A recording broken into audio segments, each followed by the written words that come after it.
welcome to Between the Ropes. I'm your host. My name is Christy Wilson. This show, of course, is presented to you by Playback and by Novik Sportsbook. And today's episode is going to be pretty interesting. There's been a lot of stuff going on, in particular, over this past week or so. First, I got to give an immediate shout out to the new United States champion, Ilya Dragunov. He won last night on SmackDown, answered Sami Zayn's U.S. title open challenge, did unbelievably well. So proud of him. So incredibly proud of him. Coming back from a knee injury, from a horrible injury he suffered last year, it kept him on the shelf. But you know what? He came back. He looked great. Very proud of him. Spoiler, he will be next week's Wrestler of the Week. That's right. I'm introducing a new segment called Christie's Wrestler of the Week. He's going to be next week. You'll find out who my Wrestler of the Week is going to be later on in the show. So here we go. First big topic. I'm honestly surprised. Well, not surprised at this. That didn't come out right. I am so sorry. Topic number one. Seth Rollins, the World Heavyweight Champion. Yeah. Injured. Is it a real injury? It's starting to sound like it based on what I have read online and stuff. Injured his shoulder doing a coast-to-coast headbutt on Cody Rhodes at Crown Jewel in Perth, Australia over a week ago. I don't know what honestly compelled him to do this move. This, based on the clip I saw, it looked really, it didn't look like he did it exactly how he wanted to.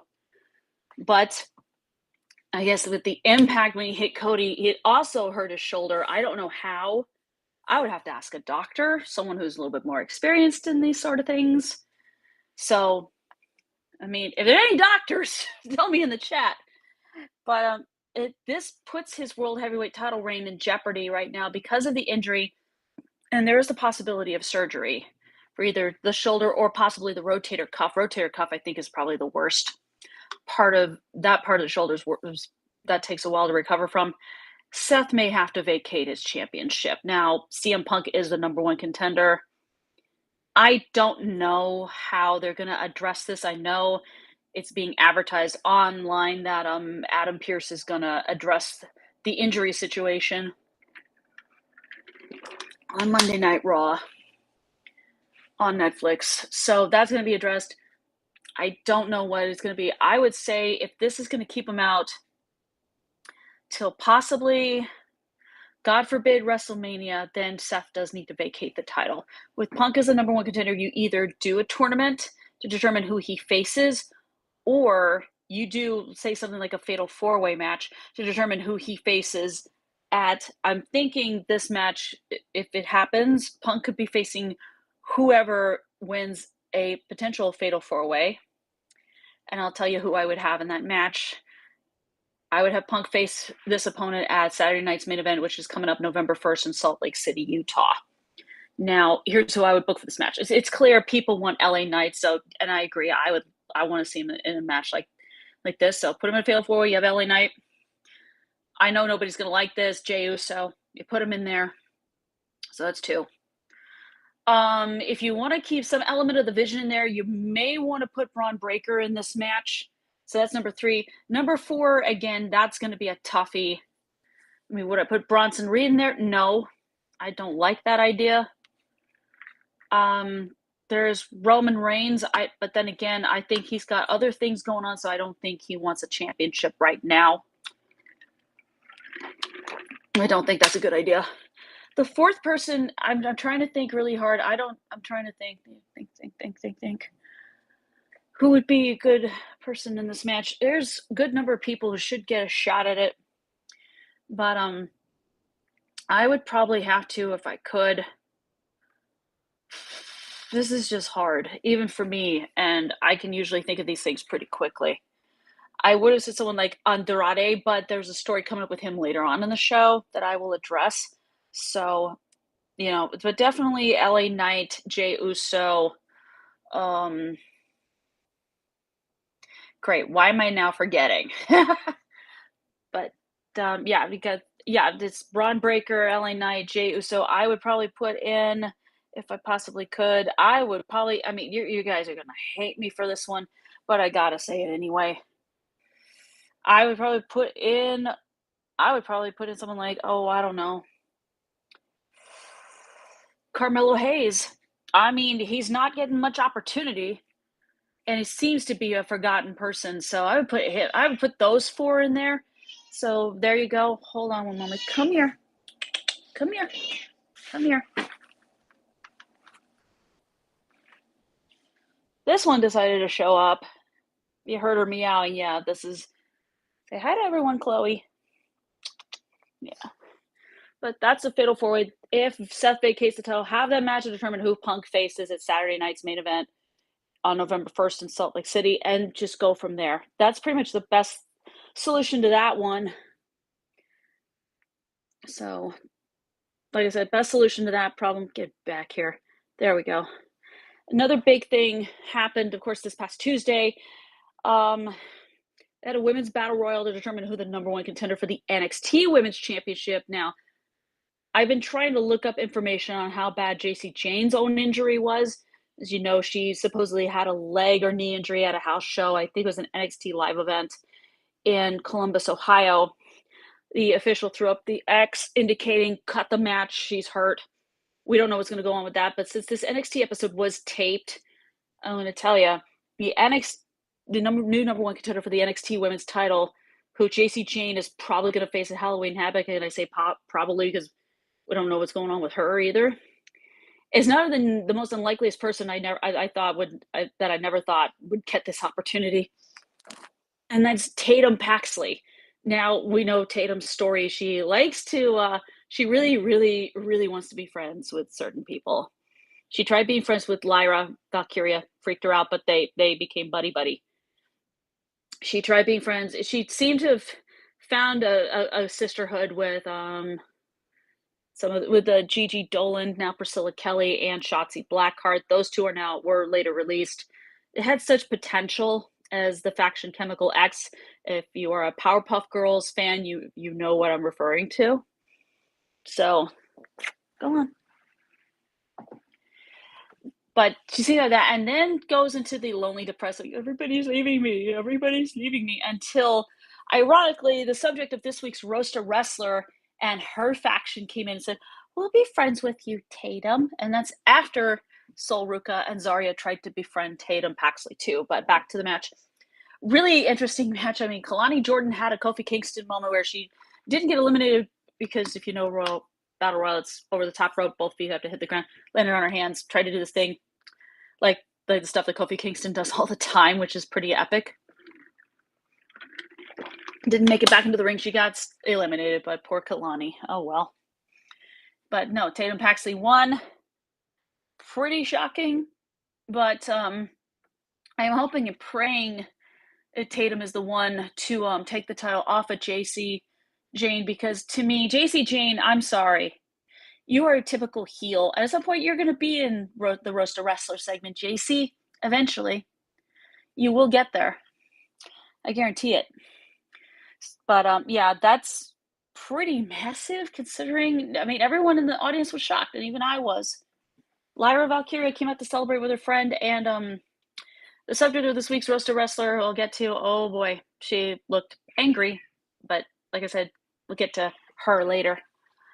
Now, here's a big thing that I figure I'm going to get this subject out of the way before I get to my next actual scheduled topic. She's back again. Hold on. Come here. Come here. I know, baby. Come here. You keep wandering in here, you silly little thing. Silly little cat. Okay, what's been going on? Now I'm going to get this topic out of the way here. Or I get to the next one. Apparently, we know Andrade El Idolo was let go from WWE recently, shows up on AEW, joins the Don Callis family, and then starts doing some independent bookings, independent dates.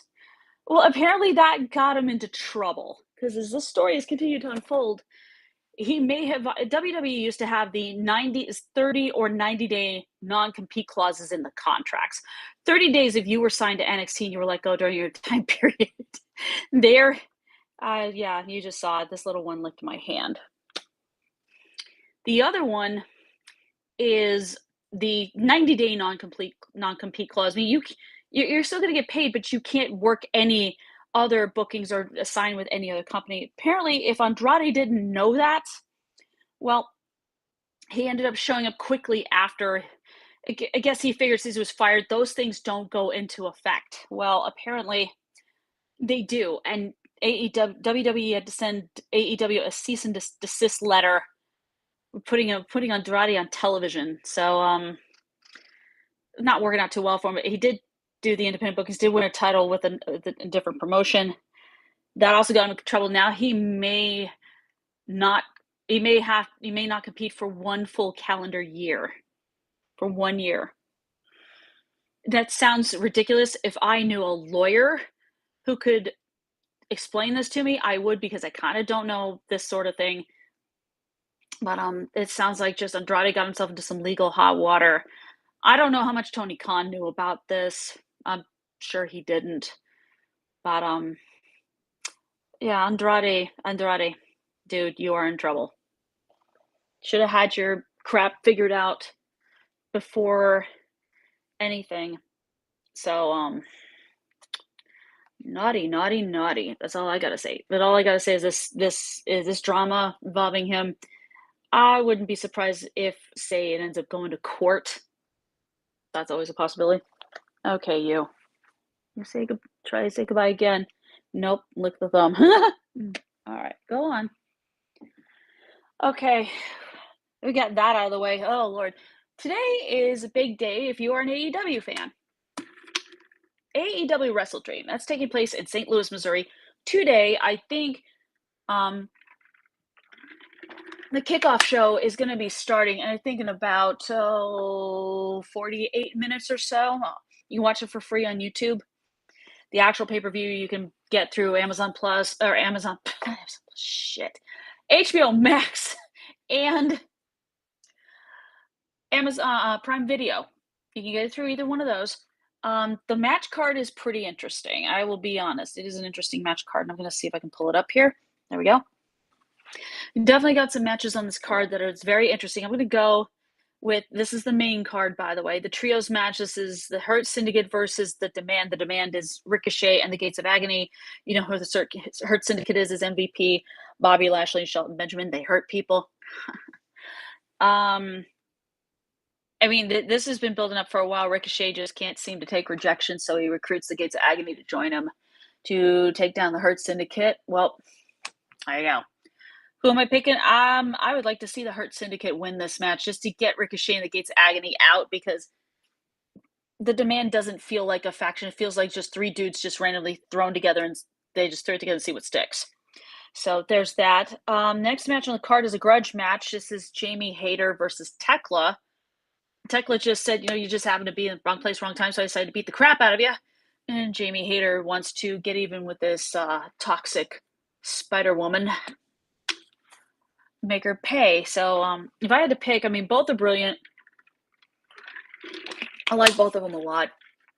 I would probably go Jamie Hayter and just end this feud and, have them each focus on other feud, focus on feuding with other people. That would be what I would do.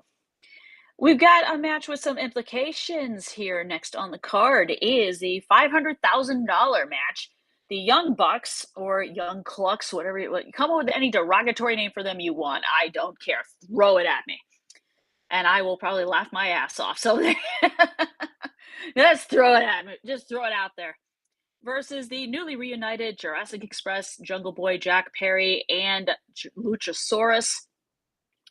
Look, the Young Bucks, we know since they lost their on-screen executive VP titles at All In to Swerve Strickland and Will Ospreay, they have pretty much just been lost. They either get jobber entrances, they don't get the correct music, their merch looks like crap, though I'm sure it's selling like hotcakes. Nick Jackson gambles away a lot of their money that they earn from some of these big cash matches that they're doing. So apparently, Jack Perry wanting to get even with the Young Bucks for what they did to him, stabbing in the back.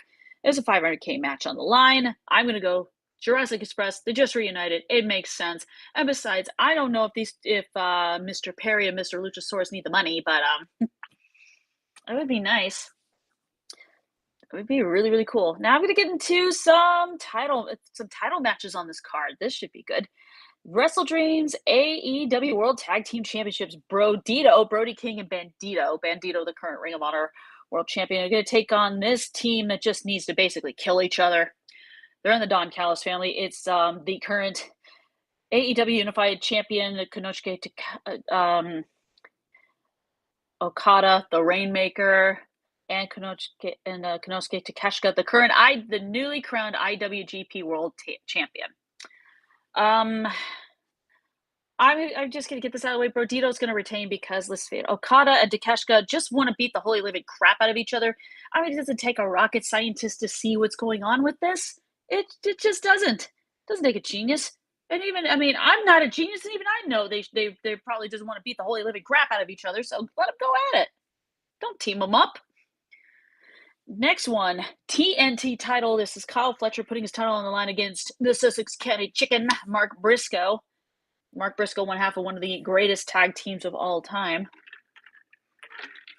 with his brother Jay. God bless Jay Briscoe. He was amazing. His brother Mark, I've called him a national treasure. It needs to be protected at all costs. Even though I think there's going to be a good number of people predicting Fletcher is going to retain his championship, I would love to see Mark Briscoe win singles gold. I mean, that TNT title, I like that idea. The more I think about it, the more I like it. My pick, TNT title match, it's Mark Briscoe. Okay. Next title match on this card, AEW Women's World Title. This buildup has been very intriguing between Chris Statlander, the champ, and the woman she beat for the title, Toni Storm. Toni Storm, I've already roasted her, accusing her of being selfish. If they put the title back on Toni Storm, this is just sheer stupid-ass booking by AEW, because you really want to see if Statlander has what it takes to be a champion in the long run. I don't like the idea of taking the belt off of Statlander early. I really don't. It's very early in a reign. I think Statlander's going to retain, and then I think there's other people she's probably going to go up against, like maybe Megan Bayne and maybe others. So there's that possibility. But my pick is Statlander because I just don't see her losing it right now. AEW World. Well, I'll get to the AEW World Title match later, and I'm going to get to the one match that might main event this. I'll get to that later. This just got thrown out there as I was seeing this all over Instagram. Mercedes Moné, that woman. Brother. There you go. Now she put out at a CMLL event where she retained her women's title against Persephone. She's put out an open challenge for the TBS title at Wrestle Dream. So, and she said it has to be a champion. So she did break the record for longest reigning champion in AEW history. People are throwing random names out there. Common name is Athena. No, Athena is still the Ring of Honor Women's Champion. She's held on to that belt for over 1,000 days. Her reign has gone on way too long. It'd be better take the belt off Athena and then move her to AEW, where she can maybe fight with Mercedes or Toni Storm or Chris Statlander for any belt, for any of the two major women's belts. That would be something. It's just they're just throwing so many names out there. I can't keep track of any of them. There's some former Stardom wrestlers from the Japanese all-women's wrestling promotion Stardom. There's a bunch of, all over. I'm not kidding. It's crazy. So will we see a repeat of Double or Nothing 2023, where Jade Cargill, then the longest reigning champion in AEW history, put out an open challenge. Chris Statlander, who I mentioned, the current AEW women's champion, came out, ended Jade Cargill's reign of terror as a TBS champion, and I actually have a picture of that on my wall here. So there's that. Now I'm going to get to the next matches. That one I think has gotten a lot of people intrigued, and the other one not so much. I'm going to go to the one not so much, that hasn't sparked a lot of intrigue, is Samoa Joe, former AEW World Champion, versus the current champion, Hangman Adam Page. Look, I don't care for Hangman's booking, but I wouldn't be surprised if he and Samoa Joe put on a really, really good match. I would not be surprised at all. But I'm going to go Hangman retains. I just feel like you really want to put as much distance between that whole Death Rider situation led up to All In to Mox losing by almost dying with a chain wrapped around his neck. You really want to, but I was just to start booking Hangman in better feuds. I just would. It just makes more sense. So get Hangman away from Samoa Joe and just move on and just let Hangman keep being the champ. That's what I would do. Now, this last one, I think this has really intrigued a lot of people, and that is the big I Quit match between Darby Allin and Jon Moxley. We know the story behind this. There's so many mitigating factors involved here. There's, of course, the Death Riders, the faction that needs to die, and I'm going to keep saying that until I'm blue in the face. If Mox wins this match, here's a guarantee for you. He will be in the Roast a Wrestler segment, and I will decide when that will happen. If it's next week, it'll be next week. If not, but then again, next week's Roast a Wrestler, I've already made the decision on that, so Mox may be a week after. So we'll see about that. This one, I can't pick a winner. I just can't. One of them has to say I quit. You're going to have something majorly drastic is going to happen in order to get one of these two to say I quit. I don't know what it's going to take, but this is the one that I'm going to put under. I just can't pick a winner on this one. So that's my preview for Wrestle Dream. I know last one I kind of left you in suspense, but I didn't mean to, because this genuinely, the I Quit match was the most difficult one to pick. So let's give a shout out to Playback. Yes, it's fun to watch sports, don't get me wrong, but it's better to do it on something like this. Playback, find great communities out there, watch sports, all kinds of fun things like ETB, where you can see me, you see football forecast, you can see hitting for the cycle, moving the goalposts, that sort of thing. All kinds of cool stuff on this network. And of course, you can also catch us on YouTube at youtube.com/ETP network. Also, Novig Sportsbook. You don't have to bet against the house. You get to bet against real fans. You get to keep your earnings, all that. However, if you have a gambling problem, call 1-800-GAMBLER and they'll help you get the help that you need there. All right. I'm going to get to a brand new segment. This segment, I've kind of thought about it for a while, and then I thought this feels like the right time to actually introduce it and make it a part of the show. This is called Christie's Wrestler of the Week. Who is my first ever Wrestler of the Week? Well, I gave you a spoiler for next week, but I'm going to tell you who it is this week. Mike Santana. That's right. This guy has been through a lot. This guy's been through a lot in the wrestling business. He was part of a tag team, LAX, with Ortiz. They came to AEW, part of the Inner Circle. Unfortunately, AEW really dropped the ball on these two. And I really felt they should have been AEW World Tag Team Champions, but they didn't get that opportunity. And I really feel bad for both Santana and Ortiz. It could have been great for them. But I don't know what happened behind the scenes on that one. Then they split up, and Santana begins the process of working his way up. TNA decides to take a chance on him, signs him, and he really starts working his way up to really becoming successful in the company, even while TNA is kind of getting screwed over by WWE because of the partnership that's going on between these two companies. He's really built himself up to where he has a fan following. People are starting to love him, and they really start to believe that he could be the next TNA World Champion. And he almost pulled that off this year at Slammiversary, but apparently got screwed over when Trick Williams faked an injury to retain. But I don't think Santana complained or anything. He was very persistent. He kept going, and he got his opportunity at Bound for Glory, which was last week, and it was beautiful just to see him with that belt in his hand, share that moment with his daughter, who was at the event with him in Lowell, Massachusetts. I mean, amazing to see him finally achieve something that he has always wanted. He's wanted to be a world champion. I don't think he cared where it was, but TNA, that's been a great fit for him. He has just been, I think, a great addition to that roster. Him beating Trick Williams one-on-one, no interference or anything, despite the attempted cash-ins by Frankie Kazarian and Nick Nemeth, who won the Call Your Shot Gauntlet match, which it shouldn't have ended with two people winning. But, I mean, it was amazing.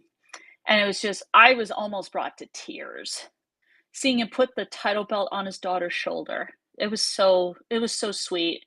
And, that's a guy who worked his ass off for a long time to finally get that moment where he gets to share it with the most important people in his life. It's beautiful. It is absolutely beautiful. So Mike Santana, you, sir, thank you. And you are my wrestler of the week, so congratulations, champ. Okay, I'm going to get to something else. And I've been mentioning, I mentioned the Tatum Paxley winning the Battle Royal to determine who would face JC Jane for that NXT Women's title at Halloween Havoc. Excuse me, which is next week. And I mentioned someone. Now she is in this Roast to Wrestler segment. It is Tatum Paxley's culling stablemate, Izzy Dame. Yeah. Izzy Dame is this woman, for some reason, I am not wowed by her. She's not that impressive of a wrestler. As an in-ring character, I don't find her interesting. She just seems to fade into the background. The biggest problem with her is put her in a faction, she is likely going to turn. She did it she formed a friendship with Kiana James, turned on Kiana James, became part of the D'Angelo family, turned on them by hitting Tony D'Angelo with a pipe. You don't do that to the Don, Izzy. No. Joins the culling and watches as the main man in the culling, Shawn Spears, loses his NXT North American title to Ricky Saints. Then they take in the very lonely Tatum Paxley, try to cheer her up, make her feel like she belongs somewhere. Izzy, let's face it, nobody here is falling for your bullshit. Okay? You're acting like Tatum's friend. You're not. You're jealous. I think a lot of us who were watching NXT Tuesday night saw how you reacted to losing. Sure, you eliminated Jordan Grace, but at what cost? You ended up slamming your fist against the goddamn barricade, you bitch. Okay? You're mad. You are freaking angry. You're also jealous that Tatum has such a great friendship with Lyra Valkyria. I mean, if those of you watching NXT Tuesday night, you saw Lyra come out running with the happiest look on her face as she and Tatum are celebrating everything like that. I mean, my God, Izzy, you're a bitch. You're not Tatum's friend. Stop trying to convince everybody that you are, because you're not. I see the jealous and angry look on your face. You can't take it. You don't like someone stealing your freaking spotlight. You know? I don't know who this person is coming in here, but dude, get out. Okay, I'm going to have to do something here. Hold on a minute. Go away.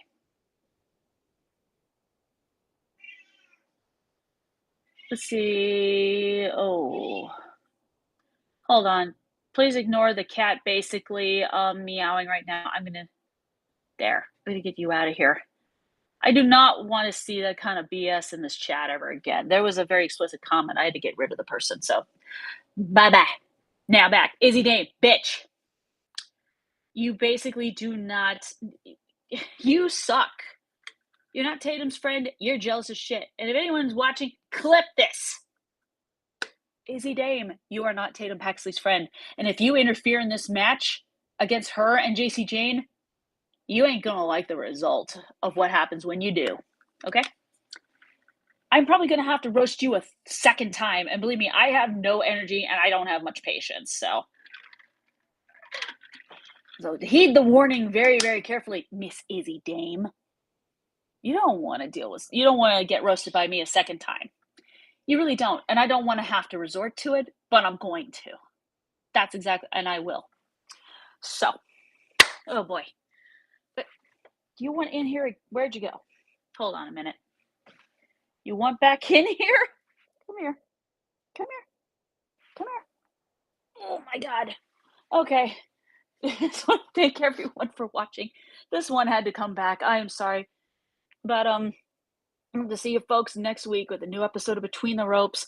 It's going to have, of course, I did drop the spoiler. Ilya Dragunov will be my wrestler of the week. Roast to Wrestler, I have a good idea. You will find out next week too. All kinds of stuff is going to be going on, so I will be keeping my eye out on all forms of social media. Of course, the show, of course, presented by Playback TV and by Novik Sportsbook. You can also see us on YouTube, at youtube.com/ETB Network. All kinds of good stuff. And for me and for Chloe here, I will see you. You also check me out tomorrow for NFL Red Zone with Nick Morganson and the guys. So for all of us, including the little one here, little Chloe, we'll see you folks next week. See See you later.